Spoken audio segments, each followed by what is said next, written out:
Pronto. Só para a gente situar, então vamos começar orando, tá certo? Vou iniciar agora, estava esperando só mais alguém aparecer, tá certo? Então vamos orar ao Senhor para a gente poder começar. Senhor Deus, amado Pai, abençoa, Senhor, esta manhã. Obrigado pela Tua palavra. Obrigado porque Tu és um Deus que tem paciência conosco, apesar dos nossos erros, apesar dos nossos pecados, meu Deus. Em nome de Jesus, Pai, que nós também possamos ser pacientes com o próximo, que possamos refletir esse amor que o Senhor tem por nós. Em nome de Jesus. Amém. Bem, gente, então eu queria desejar um bom dia a todos, a paz do Senhor, tá certo? Eu queria começar falando, só para situar um pouco, para quem não estava acompanhando nossas aulas, que nós estamos estudando o fruto do Espírito, né? Nós já estudamos o amor, e aí eu faço essa divisão, né? A gente estuda alguns textos do Antigo Testamento, sempre 2 aulas para cada virtude, 2 aulas para o amor, 2 aulas para a alegria, 2 aulas para a paz, e agora a longanimidade, também chamada paciência. E aí eu sempre trabalho alguns textos do Antigo, né, na primeira aula, e um texto, ou alguns textos do Novo, na segunda aula. Então essa é a primeira aula sobre paciência.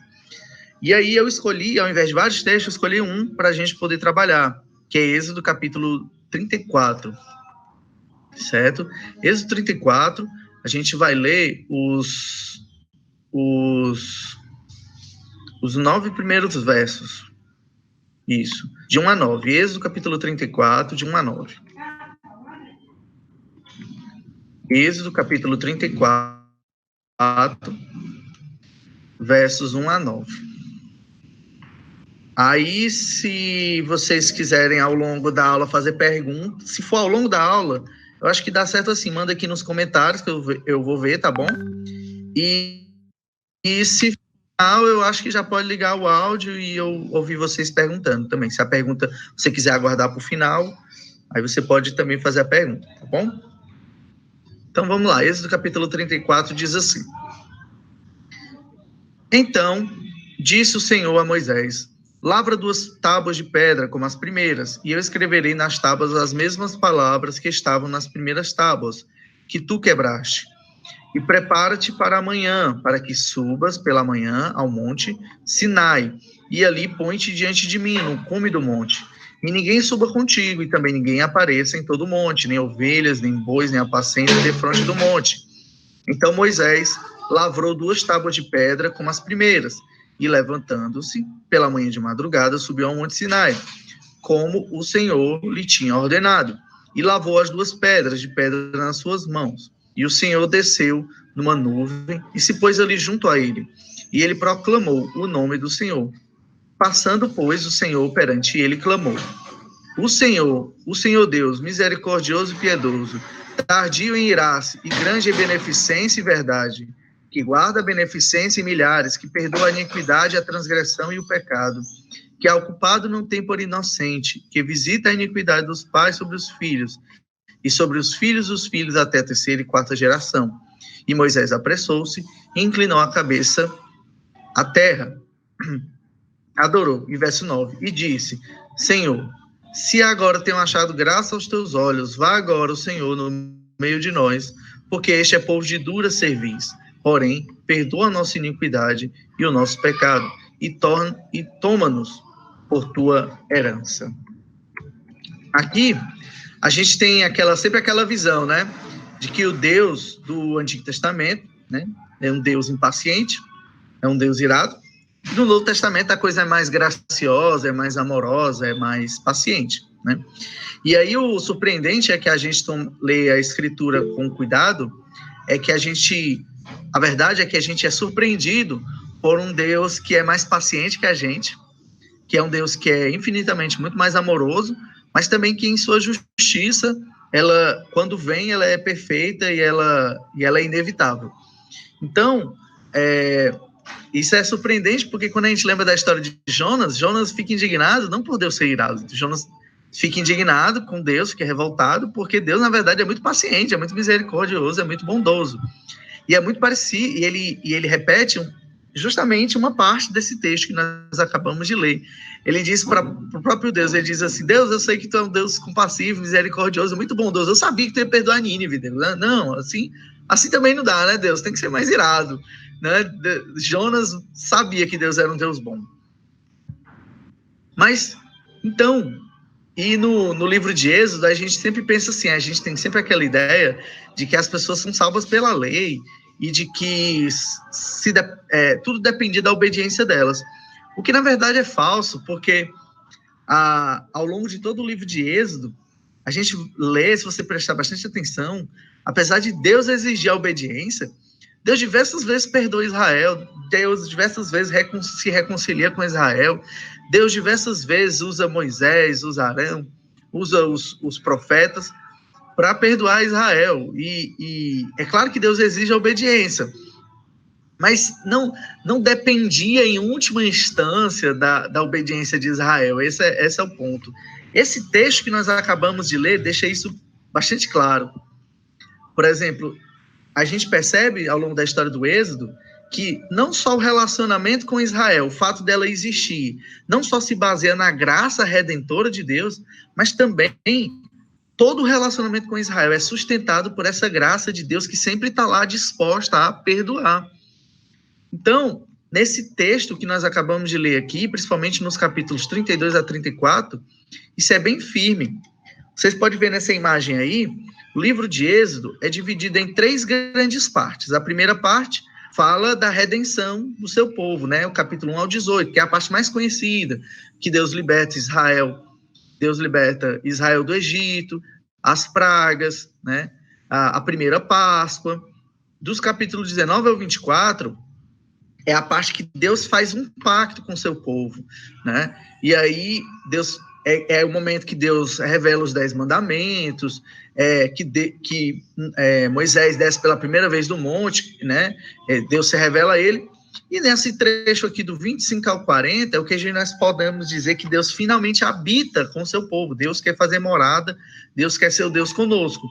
E aí fala das primeiras instruções para construir o tabernáculo, mas entre as ordens de Deus para construir e a construção de fato acontece algo. O quê?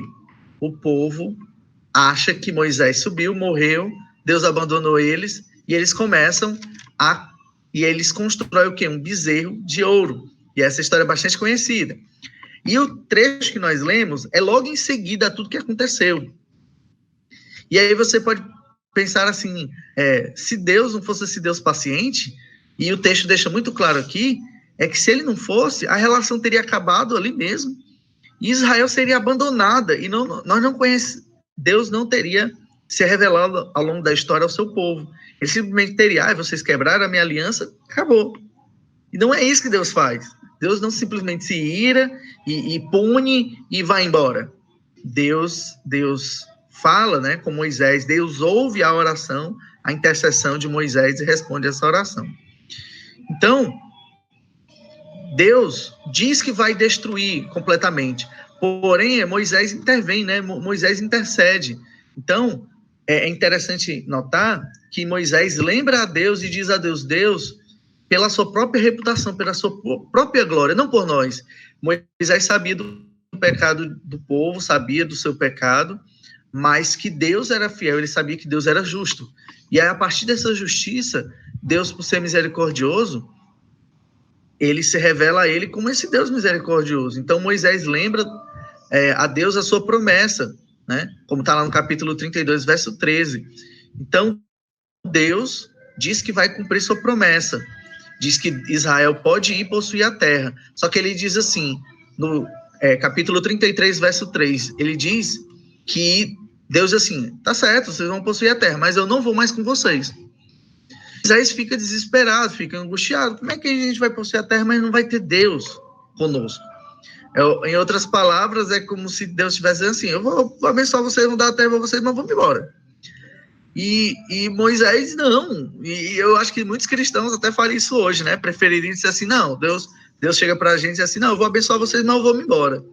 Aí, eu acho que, infelizmente, teria muitos cristãos que não teriam essa atitude de Moisés. Não, Deus, por amor do teu nome, não vá embora, não nos abandone. E aí, mas aí, como responder essa pergunta? Como alguém, como é que Deus poderia permanecer com esse povo? Se Deus é santo, como é que ele ia continuar com esse povo pecador, com esse povo rebelde, como o texto diz, de dura cerviz, teimoso? Ao pé da letra, dura cerviz, teimoso, é pescoço duro, é como se fosse assim um boi que você amarra e você puxa e não vem. É teimoso, é rebelde. Deus diz mais de uma vez, 2, 3, 4, e várias vezes. Mas o povo é teimoso.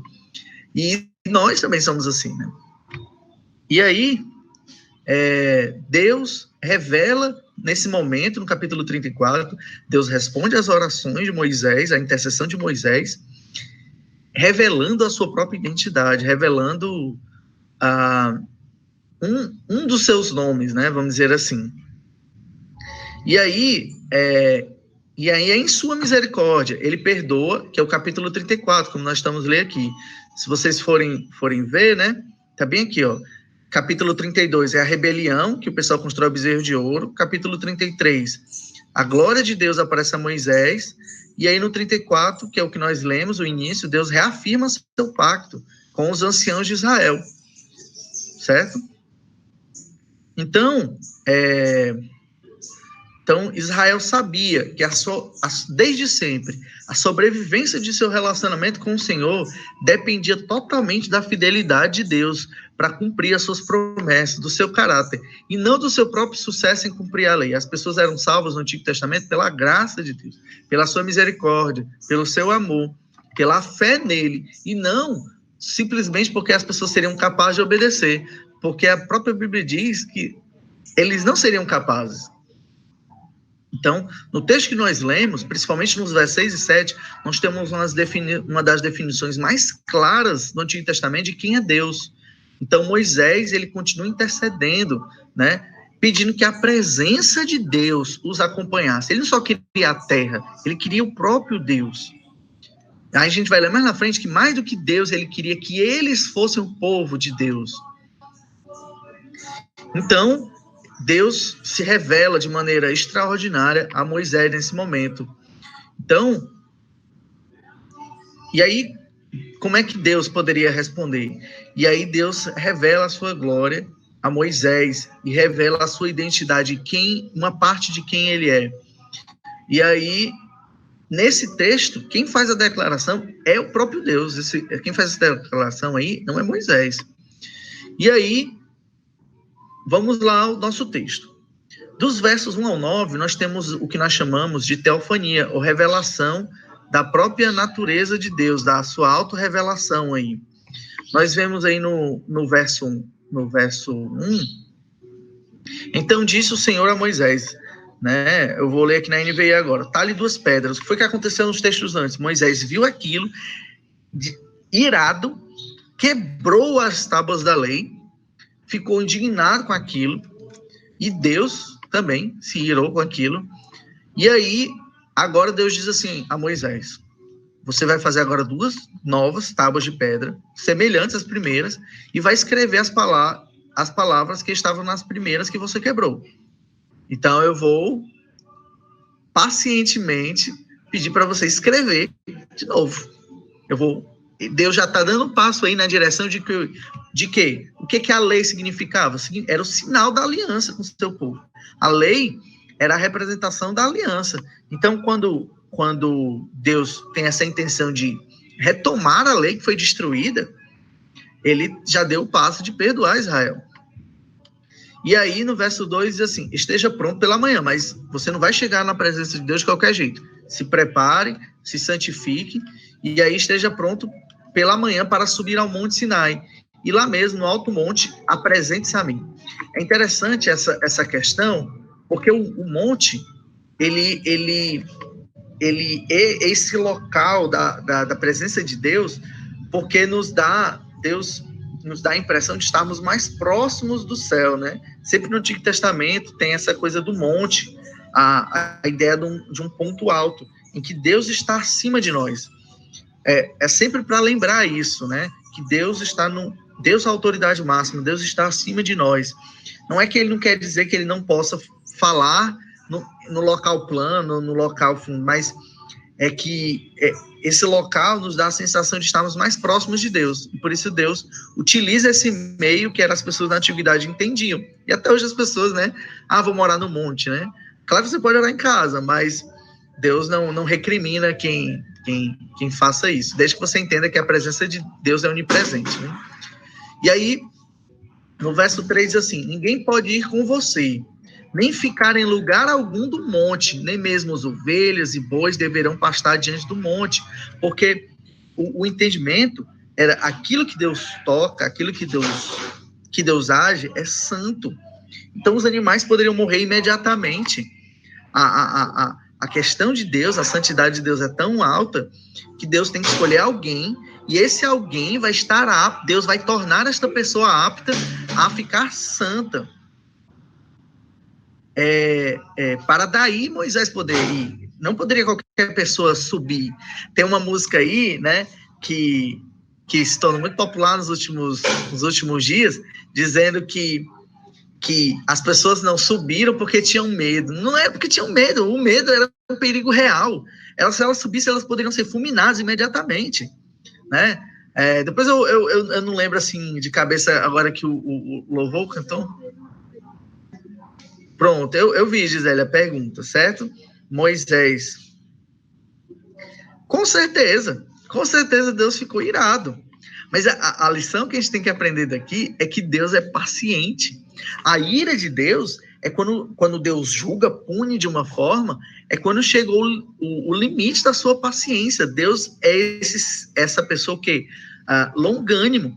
Lá em Gálatas, quando fala do fruto do Espírito, aquilo são atributos do próprio Deus. Deus é um Deus de amor, Deus é um Deus de paz, Deus é um Deus de alegria, mas Deus também é paciente.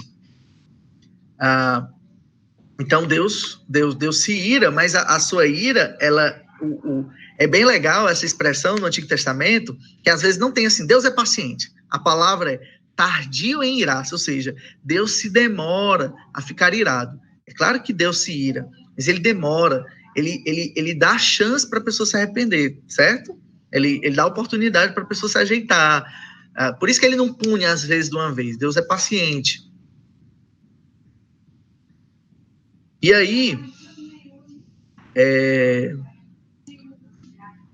Deus diz: ninguém deve subir, só você, Moisés. Você é o escolhido para me representar diante do povo. Só você vai poder subir. Nem animal, nada, nem pode chegar perto do monte, né? Porque essa separação entre Deus e a sua criação, muito, muito poderosa, principalmente depois da queda de Adão. Então Moisés foi lá, cortou as 2 tábuas de pedra, como as primeiras, e aí se levantou de madrugada, e aí ele se elevou, né? Ele subiu ao monte Sinai, né?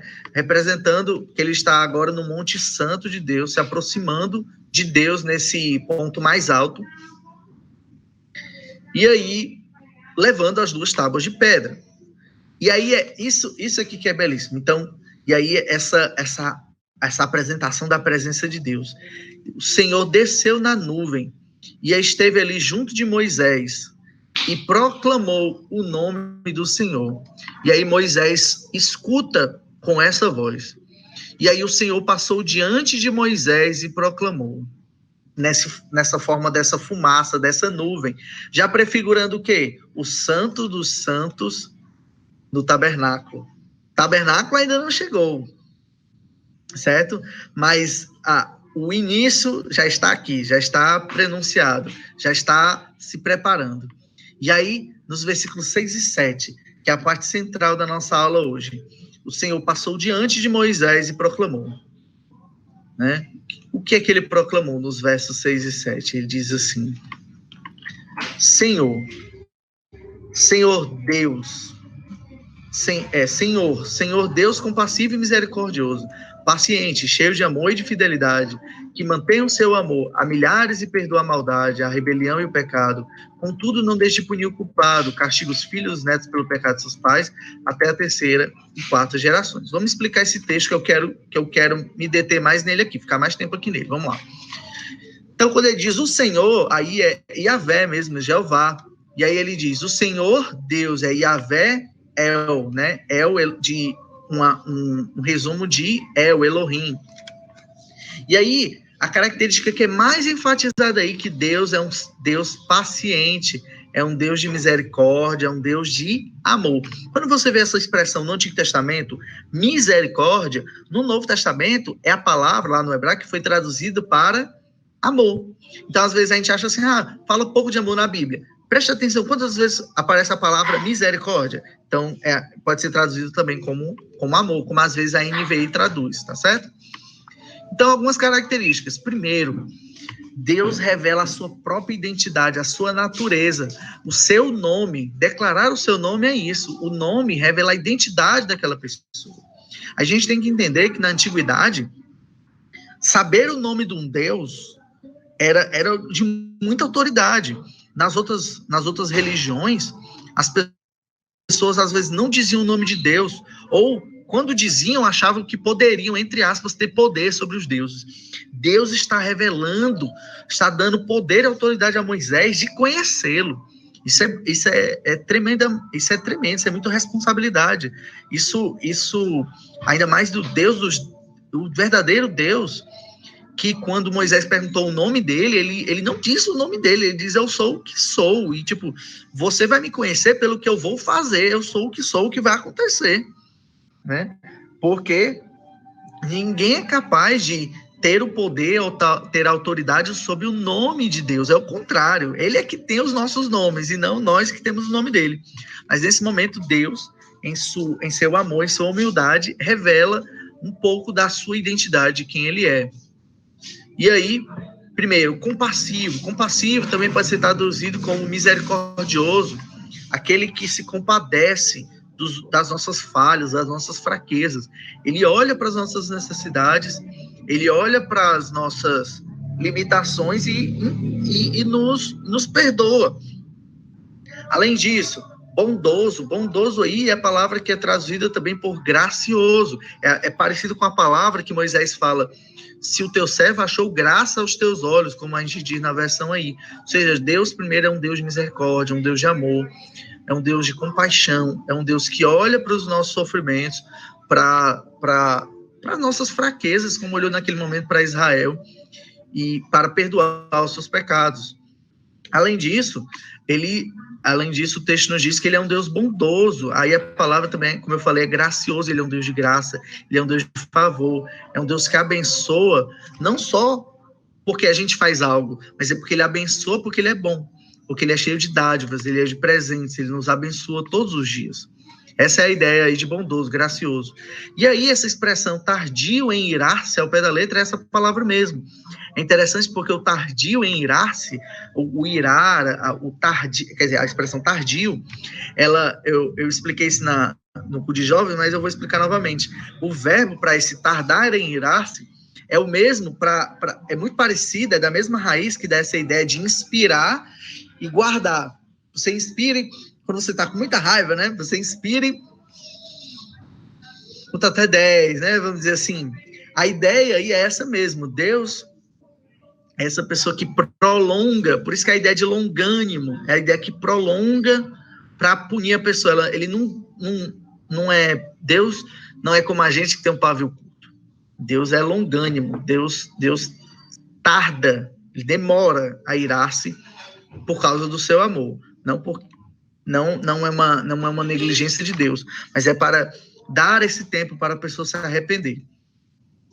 E aí o texto diz, tardio em irar-se, grande em misericórdia, né? Ou seja, grande em bondade.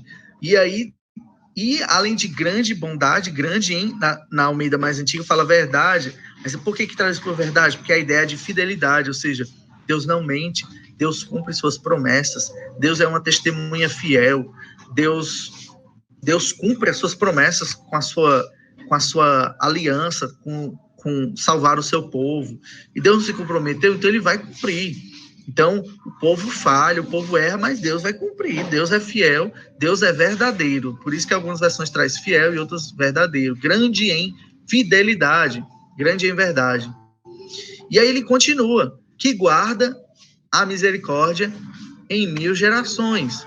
Ou seja, a bênção de Deus, o amor de Deus se estende por 1000 gerações. Deus, apesar de punir, preste atenção nessa informação. O texto diz assim, que guarda a misericórdia em 1000 gerações, mas a sua ira, né? Cadê? Deixa eu ver se eu acho aqui. E ele diz que visita a iniquidade dos pais no filho até a 3ª e 4ª geração. Então, 3ª e 4ª geração, as consequências de se desviar de Deus.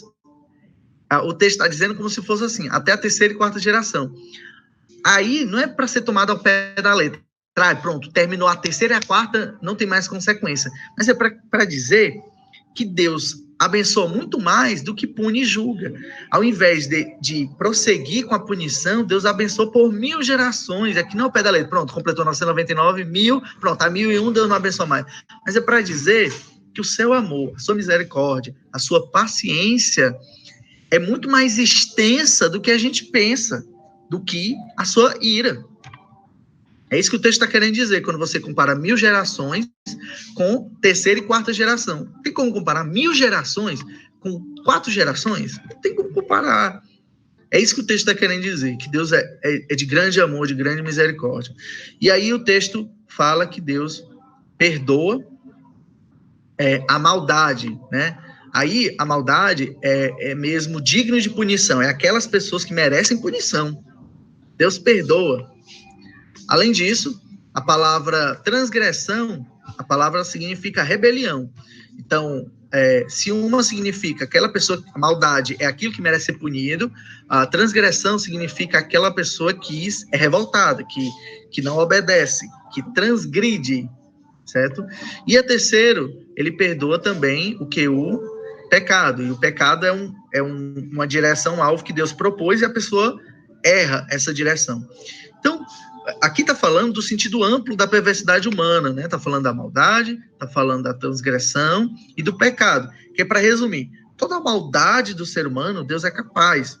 Deus pode perdoar. Certo? Nos mais diversos níveis, seja desobediência, seja um mal que merece ser punido, seja a pessoa errou o que deveria ter sido feito, certo? Segundo a vontade de Deus, Deus perdoa.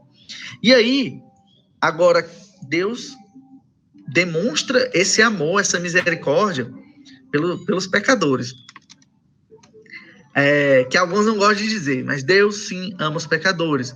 Mas aí a gente vai chegar aqui num problema que eu quero que vocês entendam, que é central para a gente poder resolver esse problema. Como é que Deus, que é santo e justo, pode amar pecadores que são injustos? Ele não deveria só se irar e punir? E aí chegamos à segunda parte, que diz assim, que Deus não tem só um amor por o seu povo, por esses pecadores, por Israel, mas Deus tem um amor pela sua justiça, e diz assim o texto, ainda que não inocente o culpado, e visita a iniquidade dos pais nos filhos, dos filhos nos pais, até a 3ª e 4ª geração. E aí você diz assim, como é possível?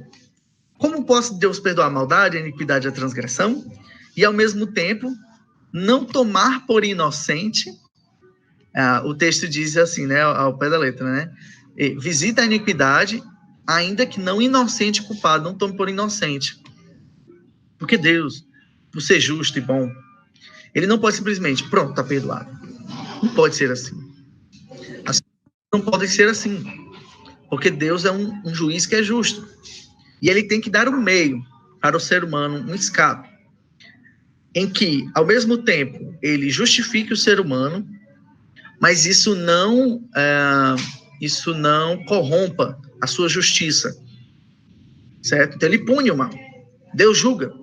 Deus pune. Mas também Deus perdoa. E aí, como é que a gente pode entender isso? A gente entende isso por uma coisa muito simples, que tem desde o Antigo Testamento. Uma coisa chamada sacrifício. Uma coisa chamada cordeiro.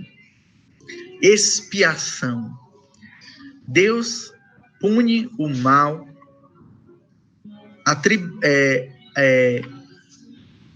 ao mesmo tempo em que ele dá um meio propício para essa pessoa se arrepender, e aí ao mesmo tempo em que ele pune o mal. E isso tem a sua expressão máxima em nosso Salvador Jesus Cristo. E é isso que a gente precisa entender. Então, a gente precisa entender como é que Deus pode perdoar e ainda não inocentar o culpado. Como unir o amor pelo pecador enquanto ama a sua justiça? Pelo arrependimento e perdão mediante um sacrifício. Esse é o meio que Deus continua sendo justo, punindo o mal, mas ele dá o escape por amor a nós, perdoando o pecador, desde que ele entre, participe desse meio de salvação. Esse é o meio. Deus instituiu esse como um plano eterno para que pecadores se arrependam, para que ao mesmo tempo em que ele seja misericordioso, ele puna o mal.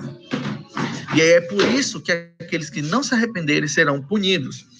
E os que foram perdoados, ele simplesmente toma como inocente, mas eles são declarados e de fato transformados em inocentes, porque o seu pecado foi levado pelo Cordeiro. Certo? E esse é o meio que Deus estabeleceu para manter os dois, a sua justiça, o Armínio falava assim, Deus tem um amor duplo, um amor pela sua justiça e um amor pelas pessoas, pelos pecadores, em que às vezes a gente chama assim, né? Deus é amor, mas é justiça também, né? Então Deus tem um amor pelas pessoas, mas Deus tem um amor pela sua justiça, em que ele simplesmente não pode dizer, pronto, viva de maneira irresponsável, porque não, o texto diz que ele pune o mal, certo? E aí, eu queria falar algumas coisas desse texto, quando ele diz assim, ainda que não inocente o culpado. O que ele está falando é que a violação da lei traz consequências individuais, primeiro para a sua vida. Mas é interessante notar outra coisa, quando o texto fala, visita a iniquidade dos pais nos filhos, é que a violação da lei, dos mandamentos de Deus, da sua vontade, traz consequências sociais para as futuras gerações históricas. Quando você erra, você não só prejudica você, quem dera, você se desse mal sozinho. Seria muito bom, né? Você vive pecado, não estou prejudicando ninguém, mas não é verdade. A verdade é que a gente vive em sociedade. A verdade é que as futuras gerações vão receber o que nós deixamos. E uma geração ímpia, corrupta, iníqua, vai deixar só perversidade, maldade, todo tipo de podridão para a próxima geração. A gente vê isso claramente, irmãos. A gente vê isso claramente no Brasil, em que uma geração de rapazes, de menina, está sofrendo pelos pecados, né? Pelas consequências, não pelos pecados em si, mas as consequências de atitudes perversas da geração anterior, de pais, de mães que não foram responsáveis, de pessoas que sofreram e aí trazem isso para os seus filhos, né, como consequência. E está aí a nossa sociedade brasileira hoje, né? O texto continua verdadeiro e atual como nunca. Então, o homem atual, o ser humano moderno, ele se rebela contra as consequências. Geralmente, as pessoas elas querem perdão instantâneo, né? Querem uma lousa em branco. E não é assim. As igrejas hoje falam dessa graça que um teólogo alemão chamado Dietrich Bonhoeffer falava é graça barata, em que simplesmente está perdoado e pronto, e acabou. Você não entender que o perdão precisou do sacrifício do Cordeiro de Deus. Não é simplesmente assim. Precisa de uma mudança de atitude, precisa ter agora responsabilidade. Não é à toa que depois de Deus perdoar, ele simplesmente está perdoado e vão-se embora, vão conquistar a terra. Deus reafirma, repete a sua lei, porque ele diz assim, vocês se arrependeram, agora retome a atitude de vocês para com os mandamentos. Então, é isso, Deus não simplesmente nos liberta do pecado para que voltemos a nos tornar escravos do pecado. Ele precisa dar uma direção, uma orientação. E essa direção são os mandamentos, é a sua lei. E aí as pessoas do nosso tempo, elas têm revolta contra regras, contra leis, contra mandamentos. Eu até entendo contra leis injustas dos homens, mas contra a própria lei de Deus. Às vezes o mandamento deixa claro, a pessoa fica indignada, porque está lá o texto. Porque eu não concordo, porque... Não, aí é uma questão de você com Deus. Versos 8 e 9. Imediatamente, qual foi a reação? Qual é a reação adequada? Deus se revela, Deus diz seu nome, revela quem ele é para Moisés, mais uma vez. Qual a atitude? de Moisés. Preste bastante atenção. E imediatamente, versos 8 e 9, Moisés curvou-se para a terra, ou seja, adorou ao Senhor. Atitude diante de sabermos, Deus se revela a nós, não é de desprezo, não é de apatia, de ficar, ok, é de cair no chão, de se curvar diante de Deus, de adorar, de saber, meu Deus, obrigado, porque tem um Deus misericordioso. Não, obrigado, Deus, valeu aí, perdoa meus pecados, de boas. Não é essa atitude de falta de respeito, perceba. Deus se mostrou um Deus altamente misericordioso para Moisés, e Moisés cai no chão e adora a Deus, porque se Deus tivesse abandonado a eles, o que seria de Israel? Seria nada, gente. Israel não seria nada sem Deus. Israel era um povo fraco, não era nem o mais poderoso, nem o mais esperto, nem com as melhores tecnologias. O que eles tinham de mais especial era Deus. Moisés entendeu isso. E aí ele diz, Senhor, né, Adonai aí no texto, se agora alcancei favor diante de ti, ou seja, se o Senhor viu graça aos seus olhos, como aconteceu com Noé, o que ele pede? Continua no meio de nós. O que Moisés entendia, que a maior necessidade do povo é da presença de Deus. A nossa maior necessidade é de Deus, da sua presença no meio de nós, de ele habitar nos nossos corações, na congregação, de habitar na nossa vida. Essa é uma necessidade. Moisés, diante de tudo isso, diz assim, pois Deus não vai embora, fica conosco. Porque este povo é teimoso. Ele diz assim, esse povo é teimoso, eu sei que ele é teimoso, mas não vai embora não. Tu acabou de dizer que tu és um Deus de misericórdia, então fica conosco. Perdoa os nossos pecados. E como eu disse a expressão, eu gosto da expressão mais antiga, dura serviço, que dá a ideia assim, como se fosse assim, Deus pegando assim, num boi, né, num cangote assim, aí venha, né, e o povo, não, vou não, e teimando, né. E aí é por isso que quando Jesus vem e fala, né, ele diz que o fardo, né, e o que Jesus coloca sobre nós é leve, porque é a transformação do nosso coração, e a gente vai sem precisar ser forçado. A gente vai porque já fomos transformados, mas Israel ficava nessa insistência, né, de ficar desobedecendo, e às vezes somos nós assim. Então, e aí é interessante isso, ele não só diz, perdoa a nossa iniquidade, ele diz, perdoa a nossa iniquidade, o nosso pecado, e toma-nos por sua herança. Deus diz assim, primeiro ele diz, continua no meio de nós, e ele ainda diz assim, Senhor, nós queremos ser teu. Ele não está dizendo que Deus é a sua herança, preste bastante atenção, ele toma-nos por tua herança. Senhor, nos possua, Senhor, nos domine, seja o nosso rei, queremos ser propriedade exclusiva tua.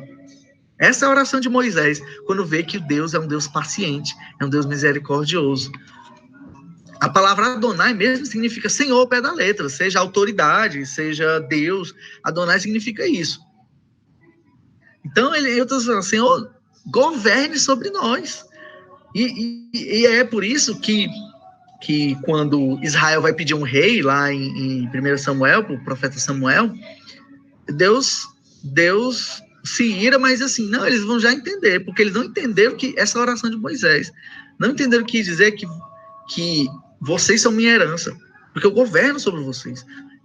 E aí Moisés tem um prazer, que tipo assim, implora a Deus, Senhor, domina a nossa vida, porque a gente mesmo não sabe ser guiado. A ideia de ovelha é mais ou menos essa, né? Quando a Bíblia fala de ovelha, não é só para dizer, que ovelha bonitinha, é para dizer que a ovelha é um animal que se extravia facilmente, que não é assim, não tem uma aptidão assim para sobreviver sozinho, que precisa de um guia, precisa de Deus. Essa é a ideia do pastor. E aí, como eu falei, Deus se revela dessa forma, e quando Deus se revela dessa forma, com a sua autoridade, com o seu poder, a resposta adequada é primeiro adorar a Deus. Mas é interessante que toda vez que Deus se revela dessa forma, ele quer que nós tenhamos a mesma atitude que ele. Moisés entendeu isso, é por isso que ele intercede pelo povo, ele entendeu, Deus é paciente, pois Deus, eu sei que tu é duro de coração, mas seja paciente com o povo. Moisés naquele momento também estava sendo paciente com o povo, né? Ele tinha sido impaciente, ele quebrou as tábuas da lei, né, no capítulo anterior. E aí ele entendeu que Deus queria que ele também fosse paciente com o povo. Isso fica muito claro justamente na história de Jonas. Quando Deus perdoa Nínive, Deus quer ensinar Jonas para que Jonas seja paciente, que Jonas também seja misericordioso, assim como Deus é. Então, conhecermos a realidade, nós somos transformados. Deus exige isso de nós. Conhecemos a Ele, nós devemos imitar a Deus. Nós somos esses imitadores de Deus. Nós somos o quê? Seguidores de Deus. Jesus é Deus, nós somos seguidores do próprio Deus. Nós devemos imitar o exemplo de Deus, sendo pacientes, sendo misericordiosos, tendo calma, sabendo perdoar também. E aí, no texto aqui, nós temos aqui uma teologia da graça, sem igual no Antigo Testamento. E embora o julgamento divino não seja tragado por sua misericórdia, toda a ênfase está sobre a graça de Deus. Então, apesar do lamentável pecado do povo, Deus não anula, Deus não cancela a sua aliança com o seu povo. E qual a base para esse perdão? O caráter de Deus, que é paciente e misericordioso.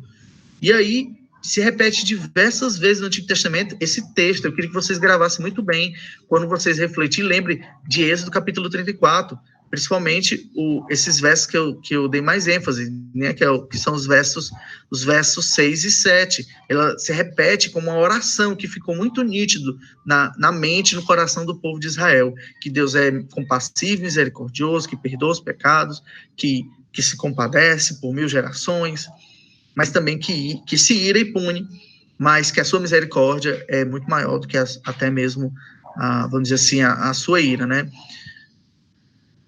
Então, Deus mostra a sua paciência. E aí, isso se mostra, eu não vou ler aqui, eu só vou explicar rapidamente, nos versos 10 ao 28, Deus perdoa e renova a aliança mediante a intercessão de Moisés e repete a lei.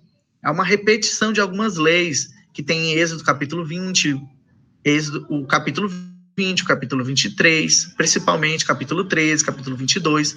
Então, os termos da aliança já estavam valendo. E aí, não havia necessidade de relembrar toda a lei, mas aqueles aspectos mais importantes, que são quais? Não ter qualquer outro tipo de Deus, não, principalmente os deuses ao redor de Israel, culto maligno, muitas vezes perverso, que eles tinham aquelas nações, Deus estava relembrando e proibindo isso a eles. E o texto fala sobre não ter alianças ou acordos de modo ímpio, né, que favoreça a impiedade e a perversidade. E aí nós não devemos nos assemelhar a eles nessas práticas. E aí, para concluir, para eu abrir aqui para as perguntas, nos 29 ao 35, o rosto de Moisés, quando ele desce, como sinal dessa experiência extraordinária com Deus, ele brilha, muito lembrando também Jesus na transfiguração, no Getsemane. E aí, e nos capítulos 35 e 40, nós temos literalmente a construção do tabernáculo. E o que significa, diante de tudo que aconteceu? Que Deus respondeu à oração de Moisés, Deus se fez presente no meio, né? Quando ele diz, e aí o relacionamento é restaurado, Deus pode finalmente, o tabernáculo pode finalmente ser construído, e a presença de Deus se tornar constante no meio de Israel, lá no Santo dos Santos, né? E aí o objetivo foi alcançado. A presença de Deus, como havia acontecido no Sinai, agora vai estar para sempre com o povo de Deus, guiando nas suas jornadas. E aí, sem a intercessão de Moisés e o fato de que Deus é um Deus paciente, nada disso teria acontecido. E da mesma forma, no Novo Testamento, Deus se faz presente mais firme, mais gloriosamente do que no tabernáculo, quando ele se fez carne e habitou entre nós. A palavra lá em João, né, que ele se fez carne, é o mesmo verbo, tabernaculou, ou seja, ele habitou, ele é o templo de Deus vivo, é o próprio Deus presente ali, Jesus Cristo. E aí, Deus, só essas palavrinhas, Deus é mais paciente que nós, mas também mais firme do que nós na execução de sua justiça. Devemos, assim, seguir o seu modelo, devemos buscar ter paciência, mas também buscar um alto padrão de justiça também. Além disso, tudo isso que eu falei foi glorioso, mas nada se compara à glória de Cristo, como Cordeiro de Deus, como templo de Deus, como como o apóstolo Paulo fala, se antes Moisés estava com véu, agora o véu está levantado, está diante de nós. Cristo se revelou de maneira muito mais gloriosa que se lhe revelou no Monte Sinai. É isso que nós temos em Cristo. A glória de Deus revelada no Êxodo foi extraordinária, mas muito maior é a revelação que nós temos de Cristo Jesus. E é por isso que é um absurdo a gente voltar a certas práticas judaicas, porque a revelação de Cristo é maior do que isso que eu falei, do que essa revelação, certo? E aí, Deus habitou muito mais firmemente entre nós do que habitou até nesse texto que nós falamos, mas que Deus quer se fazer presente nas nossas vidas e habitar no meio de nós, mas que nós possamos viver diante desse Deus que é paciente, que tem paciência conosco, que nós podemos responder a obediência aos seus mandamentos, sendo fiel a Ele, certo? Eu queria, então, abrir para perguntas. Se alguém tiver alguma pergunta, ou nos comentários, ou ligar o áudio, né, fazer alguma pergunta, ficou alguma dúvida.